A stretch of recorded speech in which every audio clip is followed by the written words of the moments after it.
Sorry for the mention. Actually, I take some 4 minutes. Yeah, clear. This is not clear.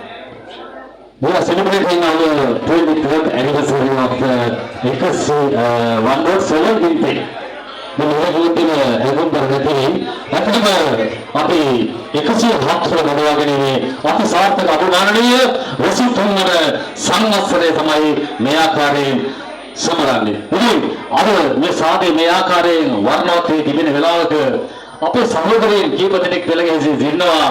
ඔවුන්ගේ හැකියාවන් ඉදිරිපත් කරලා ඒ මොනවාද ඔවුන් සොකීය දක්ෂතාවයන් නිපුණතාවයන් වගේම සෑම සාධයකම වර්ණවත් කරන ගීතරු අපිට අතරේ ඉන්නවා. ඉතින් පළවෙනි ගීතරු මේ සාධය වර්ණවත් කරන්න අපි කෙන්දාගෙන ඉන්නයි සූදානම් වෙන්නේ. ඒ කවුරුත් නෙවෙයි හදබැඳි ගායන ශිල්පී එදා මෙදා තුර නාටක හදදාවේ අභිමානීය වසර 22ක සේවා කාලය සමරමින් අද මේ ගාල්ල පුරවරේ දකුණු ලකේ අග නගරේ සෙවි ගාල්ල ඉතින් ගාල්ලට ඇවිල්ලා සින්දුවක් කියලා මේ ශ්‍රී ලංකාවේ නම් දෙසින් එක්කාසු වී සිටින අපගේ සහෝදර ලබදී හිතවත් ආදරණීය මිතුරන් වෙනුවෙන් ප්‍රථම ආරම්භක ගායන ශිල්පී අපේ සහෝදරයා වේදිකාවට කැඳාගෙන ඉන්නයි මම සූදානම.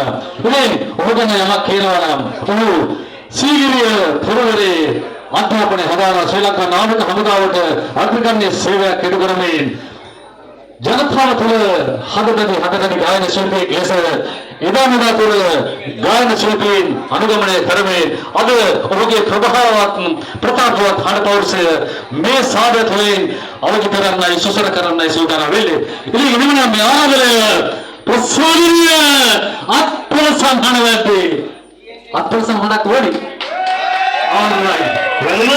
मैं आदरणीय मगे मित्र सूर्य सिंह तैयार है.